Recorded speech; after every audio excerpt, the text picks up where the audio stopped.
Mas uma coisa que eu queria me perguntar é se ele não acha que talvez isso indique um certo fisiologismo da nossa própria política.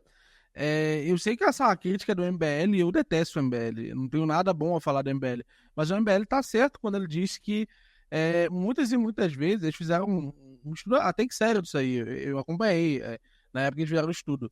Mais de 6.000 vezes o PL votou com o PT nos 4 anos de Bolsonaro. Então, assim, tem uma certa tendência, e é lógico que, assim, das 6.000, 500 pode ser coisas irrelevantes e insignificantes. Não, e Mas tem, será que quando a e gente tem se perde no tecnicismo, por falar? e tem as também votações simbólicas, né? Que é foda Sim. isso aí. A tal da votação simbólica, porque aí dá como se o cara tivesse votado num negócio que ele não votou, né? Sim. Mas Mas vamos lá, ainda assim, quantas dessas em prol dessa tecnicidade, até que ponto a direita também não está presa nessas tecnicidades e não percebe que o outro lado não está? A esquerda não vota nas coisas só por votar. Isso é uma característica muito séria.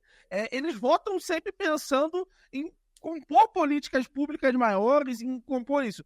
E eu sinto que esse é um vírus muito difícil de sair, porque um dos elementos formadores da direita foi, mal ou bem, a Lava Jato, que tinha como uma das suas características essa noção positivista.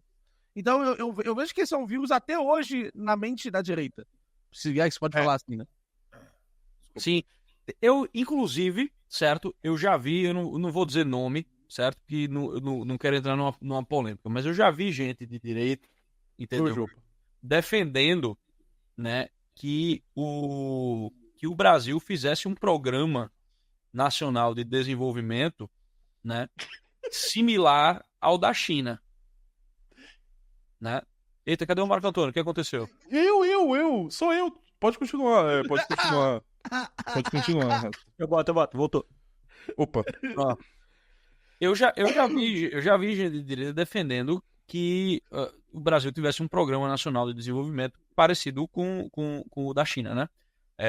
Lidar e dizendo, né, que embora não se tenha caixa, entendeu? Nenhuma nação jamais quebrou em moeda corrente. Eu sei exatamente de que você tá falando. Não, Eu já. mas e assim, e veja, é um negócio sedutor, porque tipo, você olha assim, pô, funcionou pra China de repente. Eu falo assim, tipo, sem julgar a pessoa, tá entendendo? Uhum. Mas assim, pô, realmente, né, tem essa possibilidade aí. Mas aí ao mesmo tempo me vem aquela coceirinha no coração, assim, aquele medo na bunda, entendeu? E do quanto é, é normal na nossa direita esse tipo de pensamento, é, de você ter esse positivismo nacional, tá entendendo? Que vai resolver os problemas da nação. Você compor uma grande comissão que vai resolver os problemas da nação. Se ao menos você tiver aquelas pessoas certas, aquela aristocracia, né, que seja bem intencionada para isso. E aí a gente termina caindo no esquerdismo de novo, né? Acho que para responder isso, eu gostei muito dessa pergunta do Instituto Miorim. Miorim. Porque do Instituto Miorim, porque eu sempre bati na tecla que se a gente fica preso na lógica político-partidária, ou pelo menos no que a direita político-partidária quer, a gente vai se tornar esquizofrênico, refém de situações conjunturais, reféns de interesses escusos, muitas vezes dos próprios partidos, né, que devem ser lidos e encarados mais como empresas privadas do que como entidades de interesse público ou de qualquer outra coisa nesse sentido, e da falta de formação cultural que existe hoje no nosso país, tanto no que se refere à informação, na comunicação, como na formação cultural também. Think tanks, entidades do terceiro setor, porque lá nos Estados Unidos você pode fazer uma separação muito clara, né, do interesse político partidário e do que existe no meio cultural lá, com todas as críticas que eu tenho, inclusive sobre o que está acontecendo nos Estados Unidos. Se existe uma força de resistência lá, é porque você tem think tanks centenários ou de décadas que fazem trabalho sério, que geram fonte de informação primária e que abastecem os meios de comunicação, que abastecem a própria classe política, jornalistas, influenciadores, hoje em dia, para conseguir fazer a defesa desses valores. Porque a direita no Brasil ela é meio esquizofrênica e míope nesse sentido. Você nota, desculpa te interromper, Márcio, mas isso é muito verdade. Você nota nos Estados Unidos que o meio, tipo, os meios culturais de direita, né? Tipo, as vozes de direita, elas pautam realmente o debate como ele é feito. Elas pautam as coisas que depois serão levadas para a política. E no Brasil você sente que é meio que um pardieiro, fica meio... Aqui é manicomial, o processo é manicomial. Até porque lá nos Estados Unidos tem uma articulação política com todos os problemas que eles têm, mas existe um grau de articulação política que você tem desde o líder comunitário que marca a agenda com o senador ou com o deputado ou com o congressista, né, com o representante, ou entre eles. Aqui no Brasil, infelizmente, não existe e não existem entidades que promovem esse bastidor de articulação. Eu falo isso porque, eu estou batendo todo dia na pauta do Supremo Tribunal Federal, impeachment do Alexandre de Moraes, reforma do STF, na Constituição, no regimento interno do Senado, porque a gente tem vários problemas estruturais no nosso país que se resumem ao que a gente está enfrentando hoje do Supremo. Cara, tem deputado federal que não sabe o que é controle concentrado de constitucionalidade, que é uma das avenidas que o Supremo usa para abusar do poder que tem contra o Congresso, contra a presidência da República na época do Bolsonaro.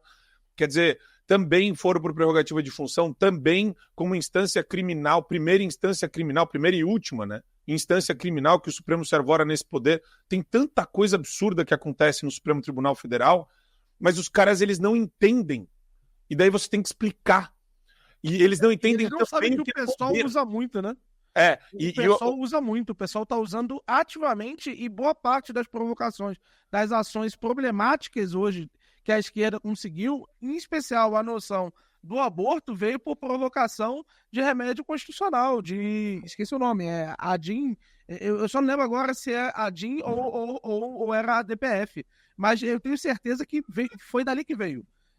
E que a esquerda usa todos os dias, né? A esquerda está muito ciente desses processos constitucionais. Exato, e isso remete a uma questão, Miorim, que é a esquerda, os caras são obcecados, tarados por poder. Eles estudam isso desde o centro acadêmico ou desde a escola. E eles participaram ativamente na redação da nossa Constituição, né? Também. Eu acho que tipo, isso é um dos fatores que não pode ser negligenciado de forma alguma, né? Tipo, essa galera inteira tava lá, né? E o que acontece? O sistema foi criado sem freios para o Supremo Tribunal Federal. Então você pode falar que é um sistema de freios e contrapesos entre Congresso, Presidência, Executivo, né? Executivo, Legislativo. O Supremo os caras deixaram sem freio. Colocaram uma Ferrari lá sem freio, que pode avançar ao infinito.